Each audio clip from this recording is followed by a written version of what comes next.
I'm Dr. Deb Butler, and you are listening to Thinner Peace in Menopause and Beyond. This is episode number 440.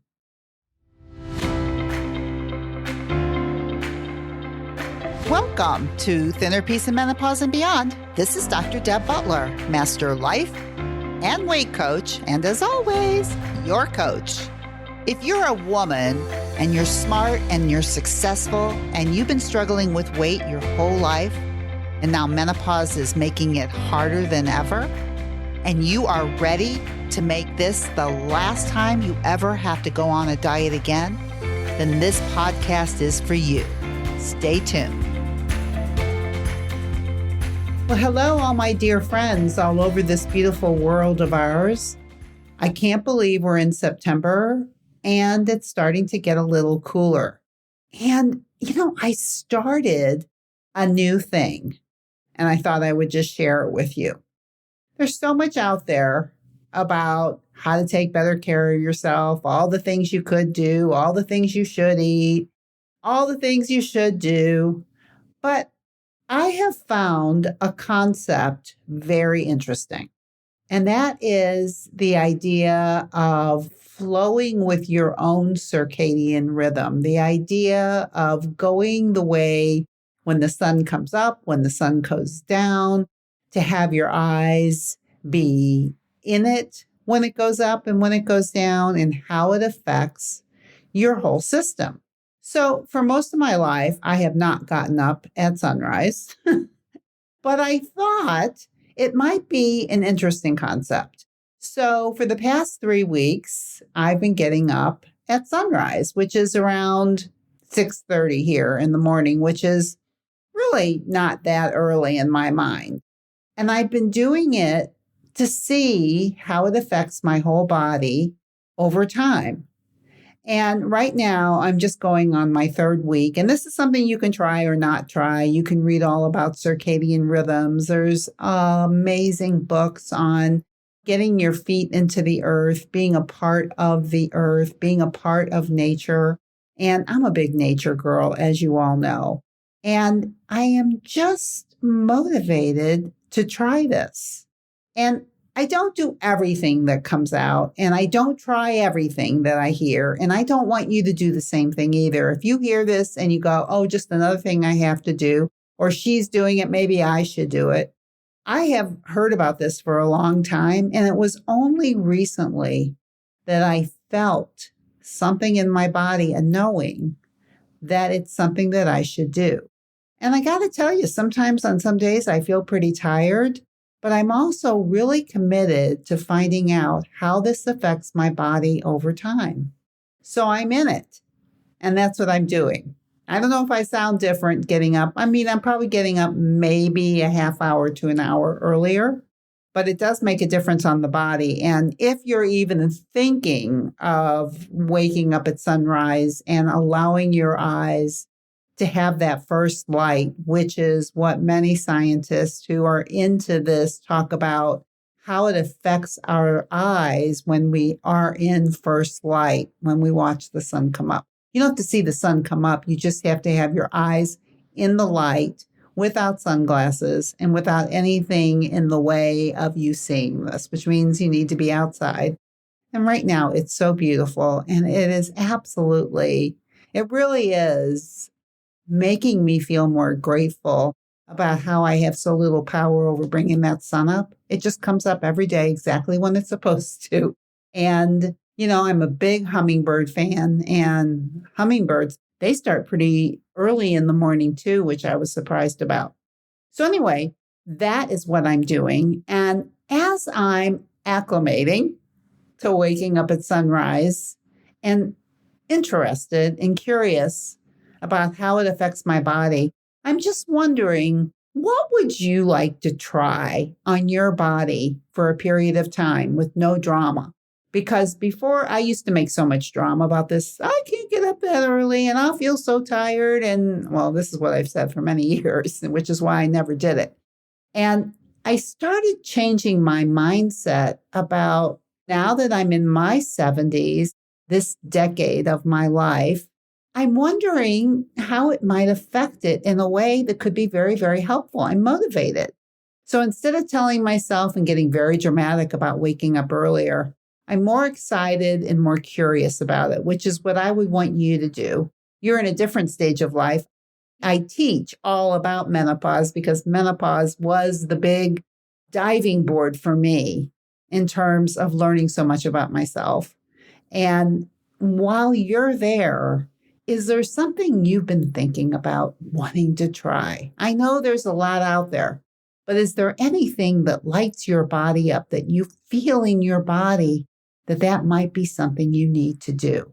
I'm going to invite you to do it and to set a goal, like for how long, no matter how tired you feel or whatever it is, because some days I'm tired, sometimes I don't feel like it.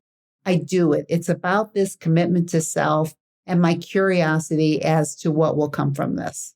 So if this inspires you to try something new in this decade of your life, most of you are in your 50s. I know some of you are older, some of you are younger. What would it be? Think about that. Maybe it's nothing. But if there's something that's been nagging at you, because this is something that's been nagging at me, maybe this is a good time to do it. Now, as I'm talking about that, I want you to know that the podcast has absolutely nothing to do with this, but it is what I'm up to. And I know a lot of you like to hear just some of the things that I'm up to. So that is my new try for this week. And when I say try, what I mean by that is I'm going to do it for a specific amount of time, and then I'm going to evaluate it. And right now, I think that will be around 6 weeks. I think 6 weeks is long enough for the body to acclimate and for me to become curious about how it affects me. So what would it be that you would do? And what would you commit to no matter what? And put on your calendar no matter what? And do it no matter how you feel. Because, the old brain will always come up with, I don't feel like it and I'm too tired. I guarantee you. So it's like, when my mind says that, which it pretty much does every morning, I say to myself, I'm so curious as to how this might affect my body for good. And if it does, I want to find out. And this is the time that I want to find out. So I can't wait to hear from you what it might be for you. Now, what I actually want to talk about today is an interview that I did. Like over the past 6 months, I've been invited to do quite a few interviews on different people's podcasts about different subjects. And it's really fun for me because number one, I love to get my message across about the thinner peace process and what thinner peace is and how anybody can make peace with food, especially if they're in menopause. I think menopause is like a great place and a great time to make peace with food if you've been struggling with that your whole life. So in this interview, her name is Betsy Thurston, and she has a podcast. The title of it is, Are You Binge Dieting? You got to love that title. Are you binge dieting? I can so relate to that. Anyway, she is a master at questions. And she really, really piqued my interest and ideas on things that I haven't thought about in a while, and also helped me become more clear about what I do and why I did it and my story. And I'm thinking that it might help you too. So that's what I've got for you today is this interview with the amazing Betsy Thurston with the title of her podcast, Are You Binge Dieting? And me, Dr. Deb Butler, as her guest. So however you like to listen to my podcast, sit back, take a walk, take a drive, be still, whatever it is you like to do, and listen to this really informative and humorous interview that I did with Betsy. Enjoy. Hello, everybody. I have a guest today, and I'm sitting here with Dr. Deb Butler. Welcome, Dr. Butler. Thank you so much. It's a pleasure to be here, I must say. And today we are going to be talking specifically about menopause, but I think we're going to be talking about a lot of the things that I've been talking about on my podcast for a long time, which has to do with food and nutrition and dieting and all sorts of things. And Deb is in St. Louis. I'm talking to her from Atlanta, where I reside. We want to hear more about how you got into this. So why don't you start by telling the listeners why you are doing what you are doing? Well, let's put it this way. I wasn't doing what I was doing not too long ago. And as we were talking, you live in Atlanta, Georgia, and that is where I got my chiropractic degree. And that is what I was doing for at least 35 years. And as I was in maybe my 33rd year of practicing chiropractic, I was looking for something. I was in my 50s and I was not content anymore working on people's bodies and telling people what to eat and telling them how to exercise. All the things that were very, very interesting to me for many, many years. And at the same time, what I really love to do with my patients more than anything is I really just like to talk to them and get inside their heads. So therefore, I never ran on time because I was always busy talking to them and wanting them to explain to me what was so hard about doing the things that I was asking them to do. And So you're a it's doctor like- of chiropractic, right? You're a chiropractor. Correct. That's right. I used to be. Still am, but I don't practice anymore. And I never thought that I would be able to give up my practice or give up that work. And I think all the thoughts that I had in my head in my 50s was I'm too old and I can't do something else. And how will I make a living? And it'll never work. And just scare myself to death about why I couldn't do something different. And at the same time, I was going through menopause and having a lot of symptoms from menopause and a lot of brain fog and a lot of confusion. And it was really, when I look back at it now, it was such a beautiful time in life, which is why I like coaching people in this time of life, because it is a challenge. And I think it's supposed to be. I think that when we get into our 50s, I think it's what's next? What do I really want to do? What's up with my life? It's like when I was in my 20s, early 20s, late 20s, 26, when I decided to be a chiropractor, I thought I was too old to do that. I turned 26 and decided to go to chiropractic school. So things are a challenge, and I think it's supposed to be that way. Is that what you just said? I did just say that. Yeah. So let's look at that because I love that idea. So what do you mean by that? Well, I think from a menopause standpoint in the body goes through a lot of changes around this time. And hormonal imbalance, our metabolism is slowing down. And a lot of things that were working aren't working anymore, be it like for me, from a diet perspective, the things that I thought I could do to lose weight didn't work anymore. And I just wasn't as happy. So And do you have a interest in losing weight right now for you? No. But I had a big interest in losing weight for most of my life. And I would say from the time I was a teenager to the time I was in my 50s, I had a way of losing and gaining weight. So I would gain the same 20 to 30 pounds, lose the same 20 to 30 pounds. I was a lifetime Weight Watcher member. And I believe that was my solution for losing weight. I was at Weight Watchers when it was time to lose weight. And I left Weight Watchers when I lost my weight. And when I didn't have to lose weight, I was busy eating, doing all the things I told my patients not to do.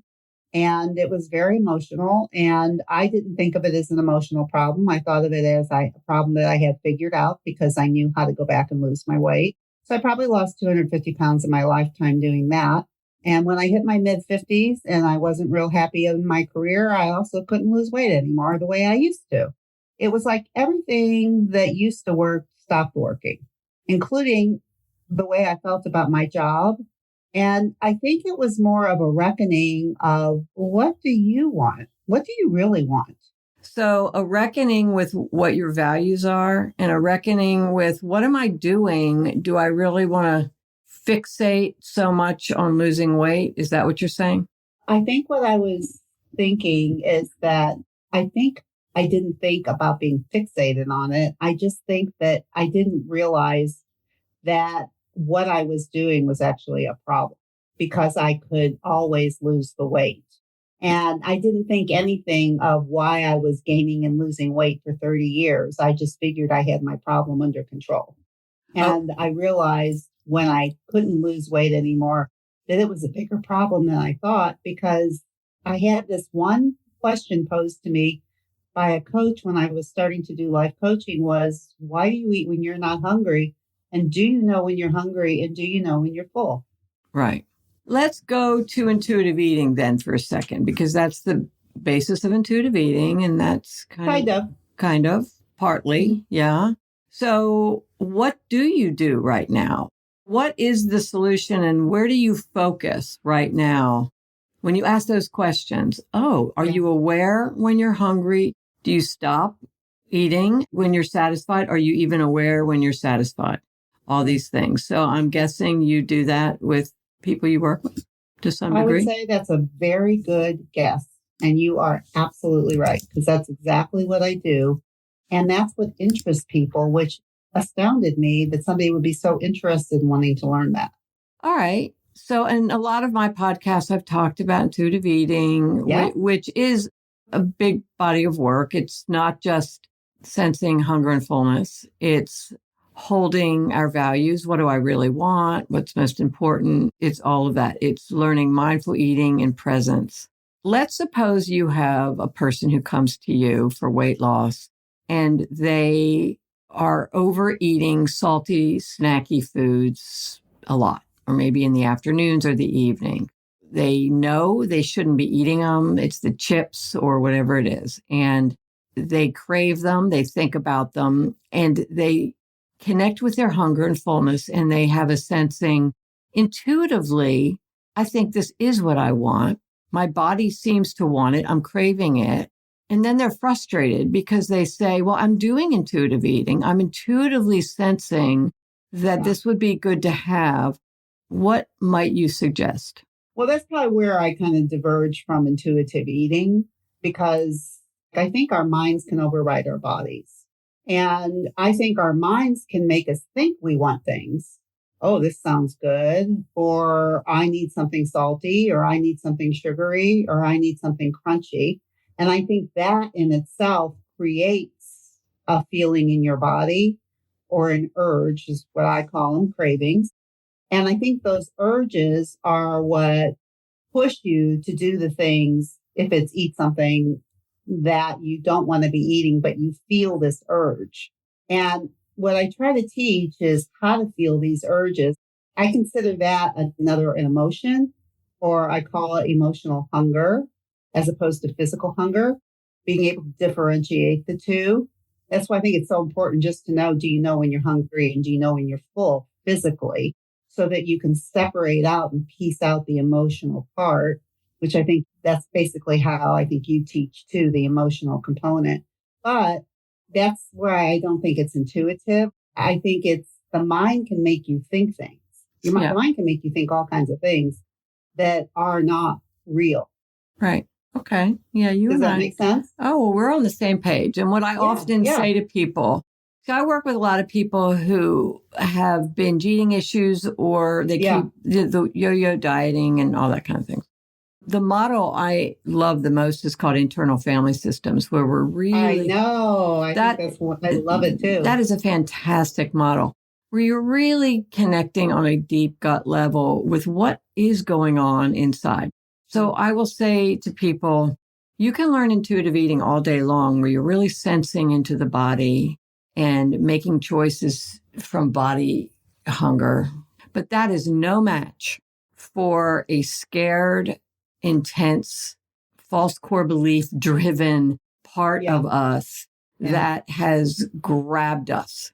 So we go along our life, we're trapped in the problem, and it's overwhelming, and intuitive eating is completely out the window. So at that point, I do parts work, which connects with thought. And that's what you're basically saying.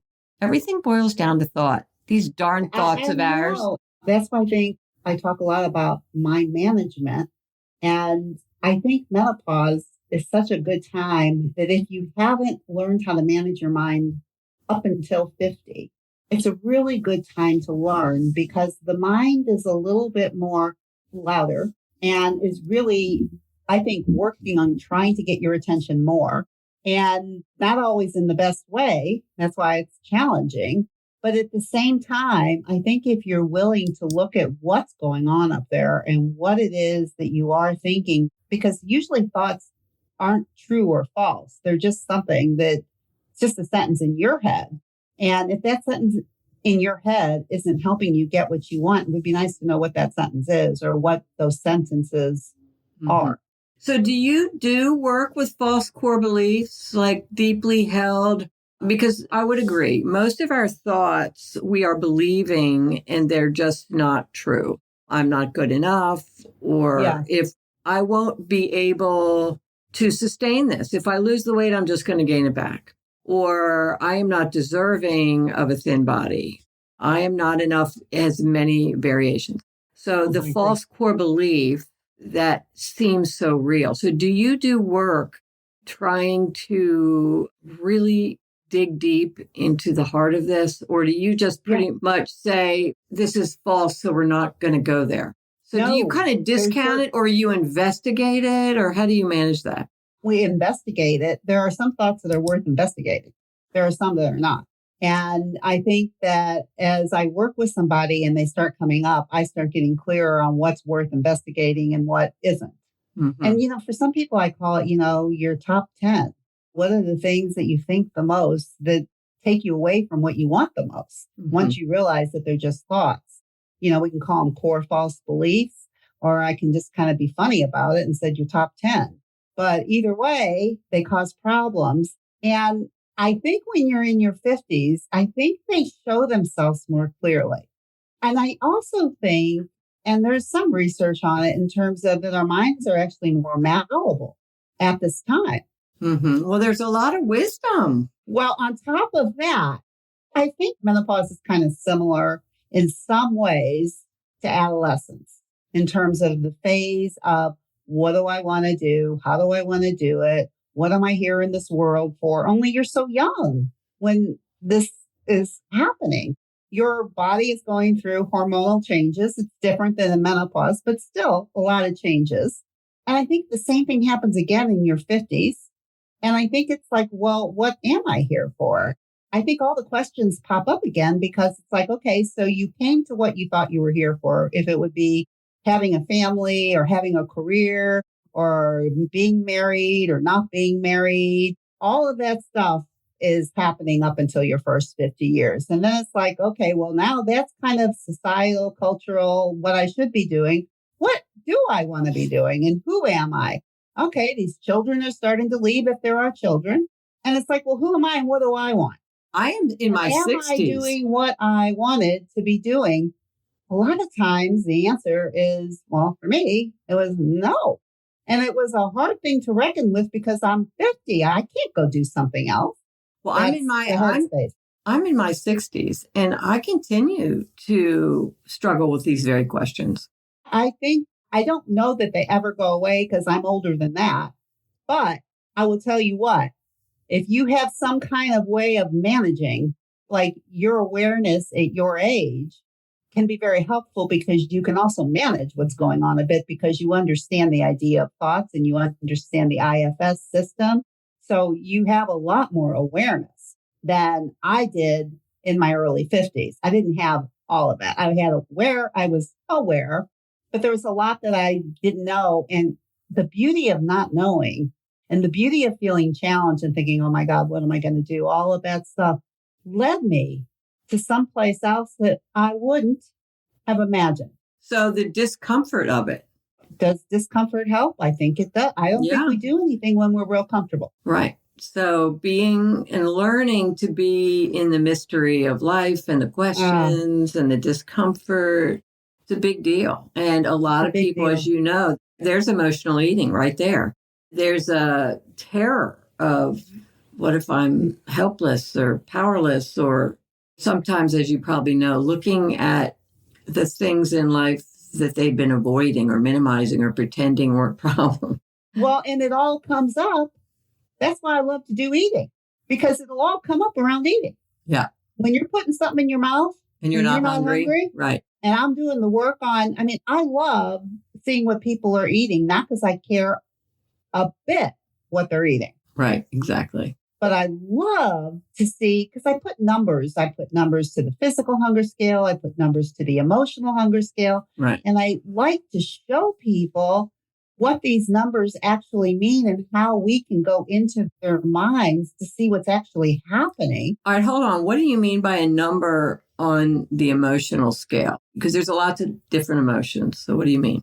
Right. So what I have is I have two different scales. One's a physical hunger scale, and it goes from a -10, which is starving, That's what I and do. a +10, which is stuffed. That's what I do. That's my exact scale. I love the minuses and the pluses. So minuses. I do too. Minuses are there's emptiness, there's hunger. Yeah. Zero's neutral, and pluses full, satisfied, full stuff. Okay. Yeah, I like that. And can I say one more thing? What I like to teach is that eating between the twos is kind of the goal. Right. Exactly. And you don't want to ever let yourself get too hungry, and because then you'll overeat. The pendulum will swing the other direction. Yeah. Which is more the easier stuff to deal with. Right. Now, in a perfect world, listening to this, they'll say, okay, I can try to do that. But you know how the momentum of the brain takes over and the food's delicious. And biologically, there is some research that shows that when we eat those really salty, snacky, carby, real processed foods, we do not have the ability to ascertain correct fullness and the signals for satiety. Totally agree. And the science is there saying we're not supposed to be living on that kind of food. And so it was designed. It was designed to do exactly what it does.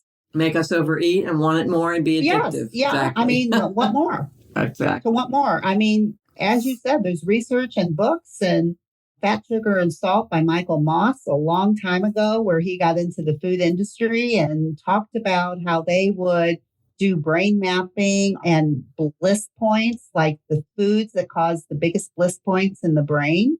And you know what won? This was 10 years ago. But you know what won? What? Potato chips. Cheese puffs. Oh. Cheese puffs. That's pretty funny.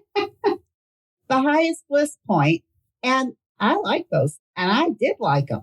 And I think that once you understand that, I do think you can have mind mastery over that. If you know it, even though it's lighting up a certain part of your brain, I think you can manage it if you know it.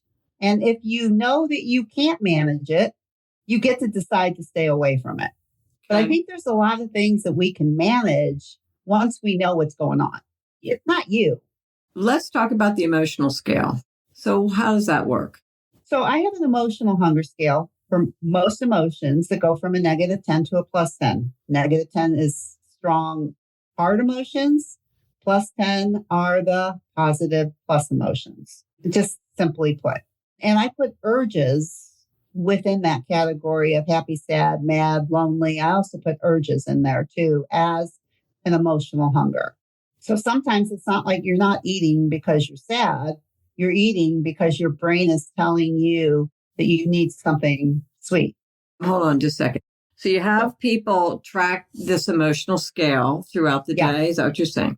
All right. Whenever they eat. Oh, every time they eat. Whenever they eat, they track their physical hunger scale and they track their emotional hunger scale. However, I don't have people tracking their emotions all the time if they're eating between the twos and they're eating nutritious fuel food. Okay. I don't think it's as important, even though sometimes I think it's interesting if they're eating between the twos, mostly fuel food, and they have some kind of strong emotion going on. Sometimes I think it's worth looking at to say, wow, you had that going on and you still connected into your physical body and did what it needed. How come? All right, let me tell my listeners for a second who might be thrown off. I want to make sure they understand what you mean by eating between the twos. What she means is a -2 would mean you're just starting to get a little hungry. Yeah. So you're not famished. You're not too hungry. So that would be a good time to start eating. And you would finish when you are a 2 of satisfied, a little bit full, but you're not feeling uncomfortable. You're not very full. So that would be eating between the twos. So she's saying if you're doing that and you're also eating mostly fuel food, she said, which would I'm sure mean, mostly the vegetables and the healthier foods and the lean proteins and real foods, not so processed most of the time. I'm assuming that's kind of the fueling foods for the body. So if you're doing that, you don't have people write down the emotional scale. So suppose you are aware, I skipped a meal, I'm really hungry, or I know that I should stop eating these cheese puffs, but I don't care and I'm just going to keep eating them. All right. So when you write the emotional scale, do you have them write down the specific emotion? Sad, mad, scared, glad, lonely, tired. Isn't it helpful to name the emotion? If they can. Absolutely. Yeah, exactly. It's helpful if they know. All right. So you're just having them notice the intensity of that emotion. That's what I think is the most important thing. It's like if they can notice the intensity of physical hunger and fullness, because it lives in the physical body. Yeah. And I think emotional hunger also live in the physical body too. So really being able to be in touch with both of those is really helpful, because I think a lot of people have equated emotional hunger with physical hunger because it's in the body and it feels like they're hungry. Now, suppose they have an awareness, okay, I'm very intensely triggered and I have an intense emotional hunger. So are you saying just the awareness of that might be enough to have them stop eating? Well, it could be, but it's not often. I think it is sometimes. So, well, I would say sometimes. And I think that would be a great place for me to be coaching them. It's when that pops up on a food journal. That's what I like to see, because that's what they've been doing all along anyway. Yeah. But when I can see it and I can coach them on it and take them behind the scenes of their own brain. Well, tell me how you do that. Take me behind the scenes of my brain. I'm just curious. I know that you and I are pretty much doing very similar things, but I'm just curious about your process. So, well, let's just say that you're very aware of these numbers that I'm talking about, and you're sitting down to a meal and you're with friends and you're eating when you're ready to eat. And then you notice that it's time to stop. You're feeling it. And something in your brain might go something like this. It's so delicious. And what would everybody think? Yeah. Let's just say it's just something like that. Or just the thought alone, this is so delicious. Yeah. Seems like you're just telling yourself something everybody should know, that this is just delicious food. But actually, I think that when you think something is delicious, maybe you also think you should keep eating it because it is delicious. And I think that causes emotional hunger, the deliciousness, and how dramatic the brain might get about how delicious it is. And being able to see it and then to decide, for some people, that just because it's delicious doesn't mean I have to keep eating. For some people, that's enough. It's like, oh, I didn't even realize that I was putting the two together. I don't have to eat because something tastes good. Because our brains are going to tell us it's delicious, you should keep eating it. And depending on what you're eating, your brain could be quite lit up. But the thought alone is enough to look at, because it's a common thought that a lot of people have to continue eating when they're not hungry. Now, you can't do that to a little kid.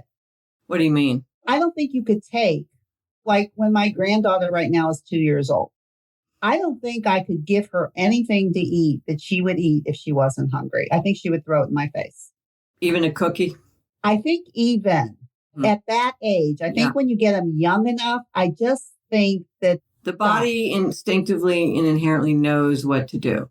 It just does. And also, I mean, like with my grandkids, I think that when you introduce those kind of foods, if you do, you're playing with fire, I think.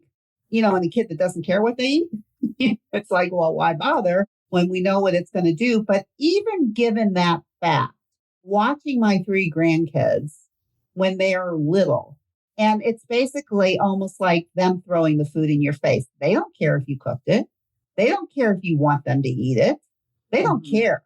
They just don't care. Their body says stop, and they do. So, and the clients we may be working with don't have that ability all the time. And you're saying, pointing out an awareness of, all that's going on right now is I have this idea that if it's delicious, I can and I should and I must continue to eat it. And I like what you said, just because it's delicious, you don't really have to do that.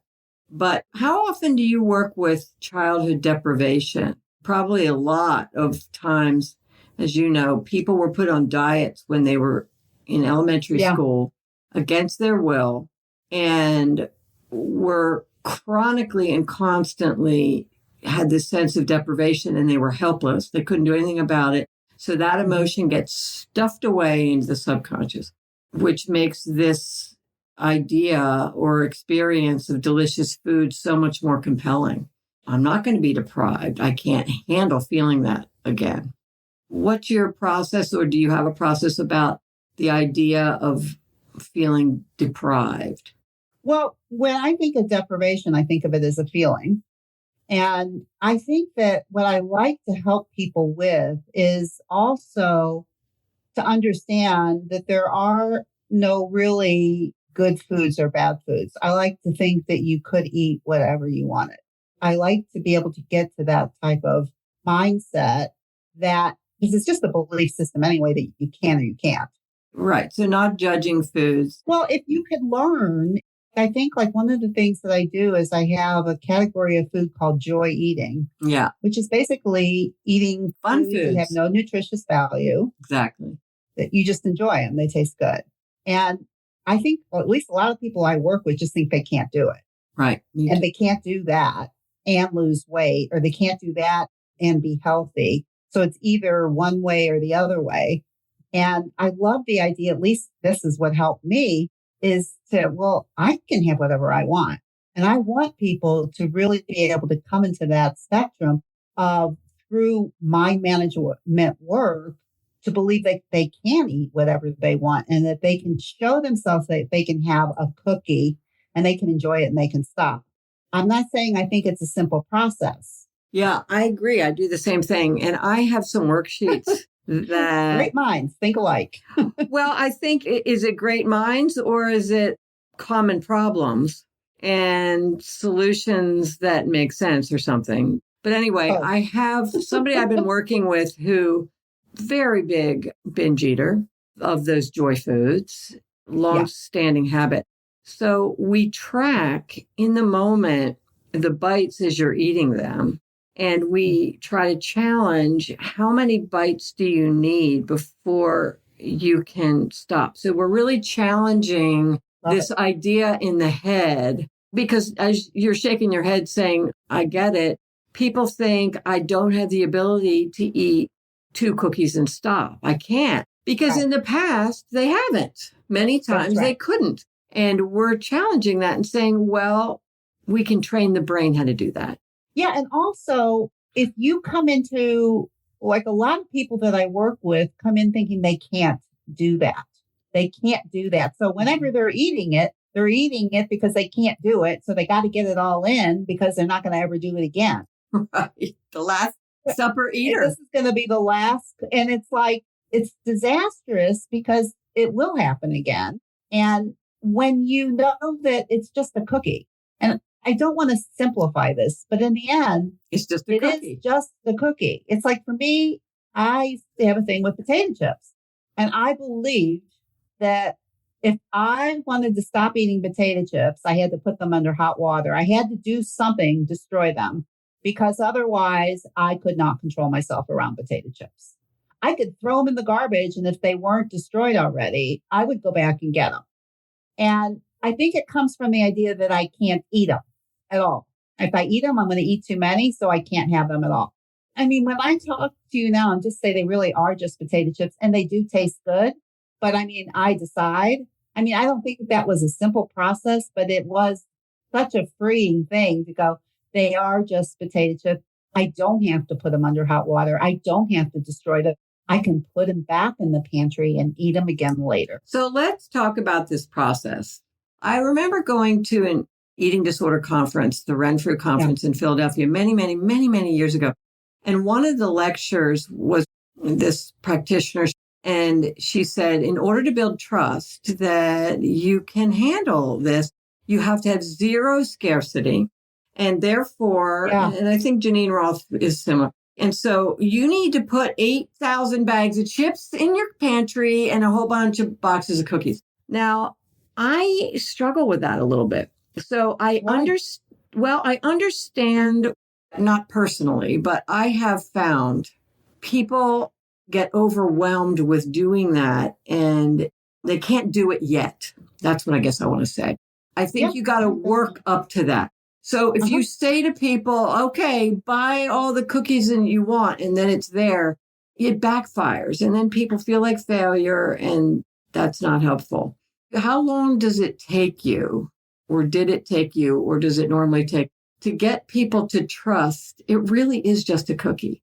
And I guess as I'm asking, I'm realizing that's kind of a silly question because everybody's different and you're not going to have an answer. I was going to say. I was going to say that, but I think that it is possible.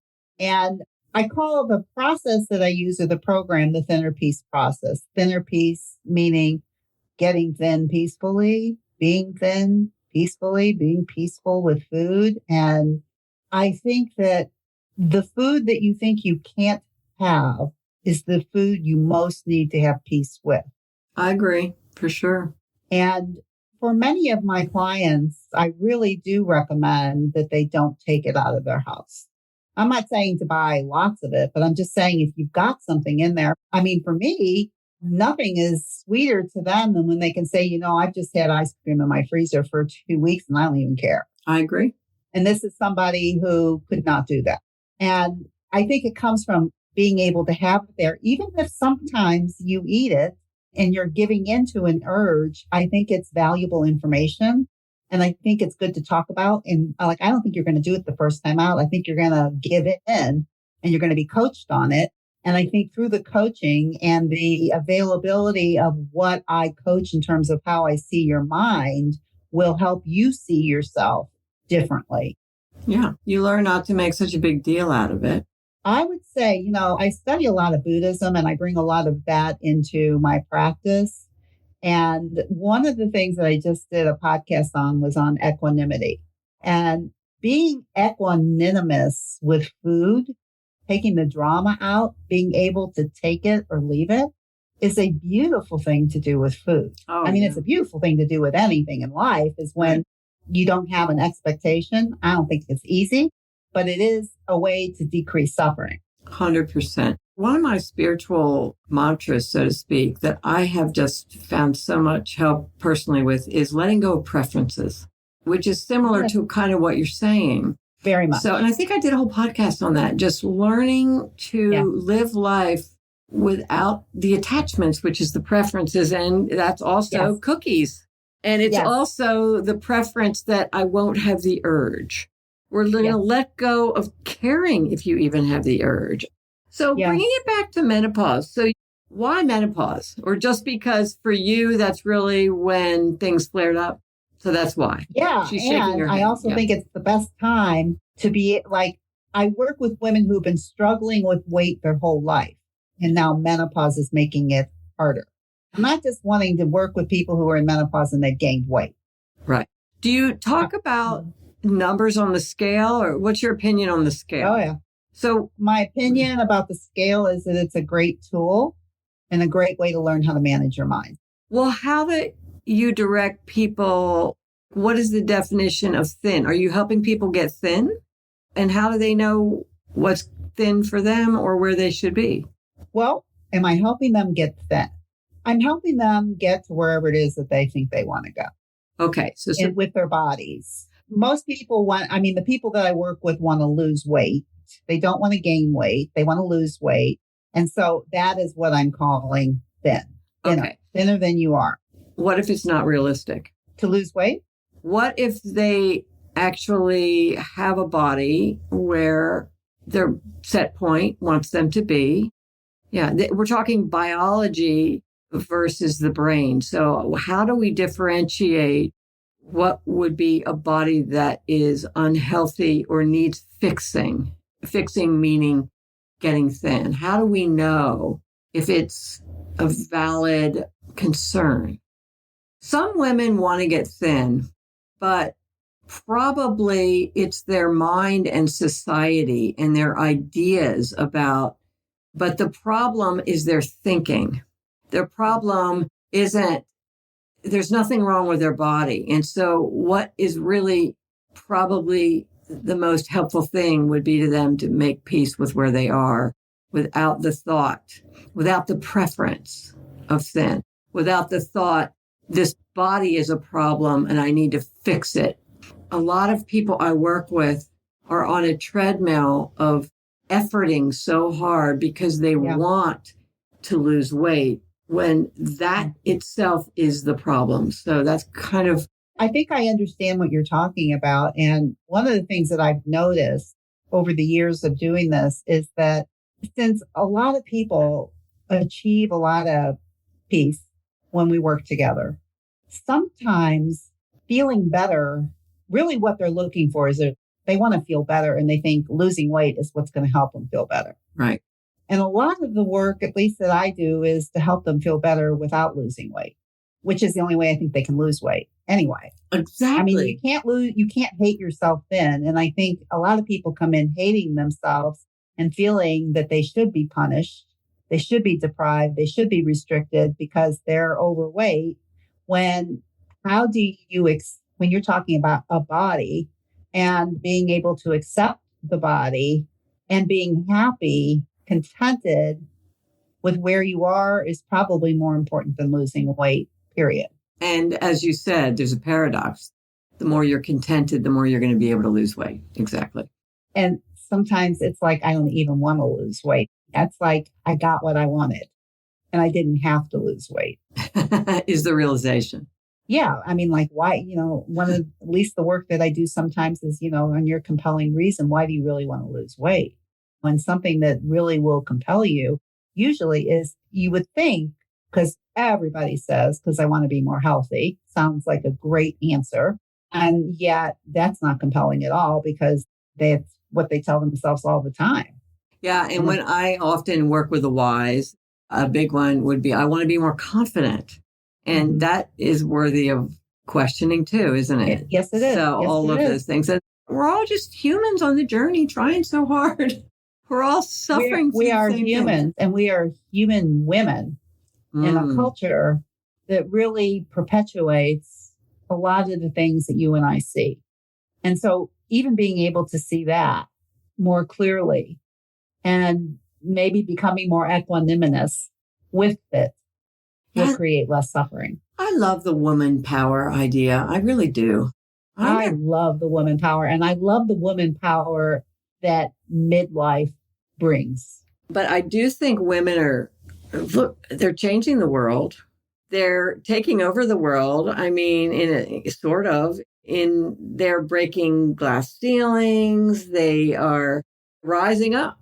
Yeah. And I really think at least my message is because I work with, and I'm sure you do too, very successful, brilliant, smart women that are holding themselves down with this kind of stuff that we're talking about. And to be able to free them to come into this world and be who they are and be who they were and be who they're supposed to be now, like if not now, when?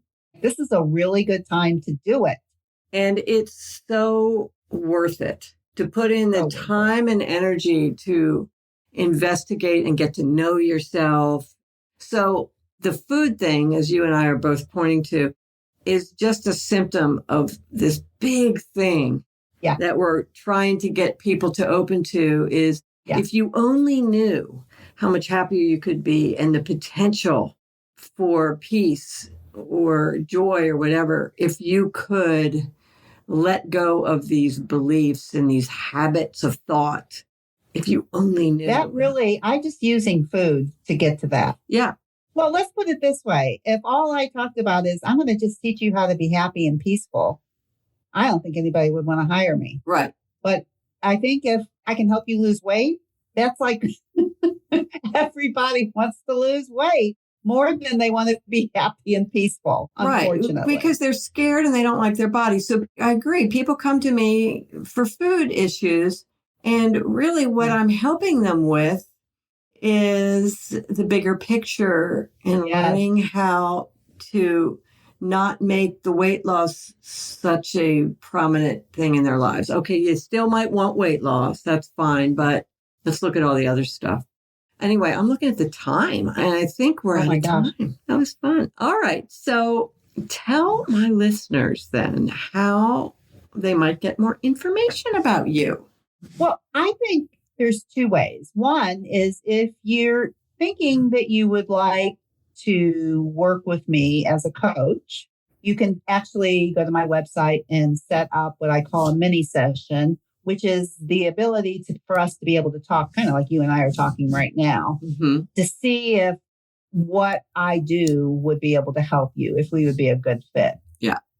However, for many people listening to this, what may be easier is to be able to get my free Jumpstart Your Weight Loss and Menopause book that goes with my podcast. Okay.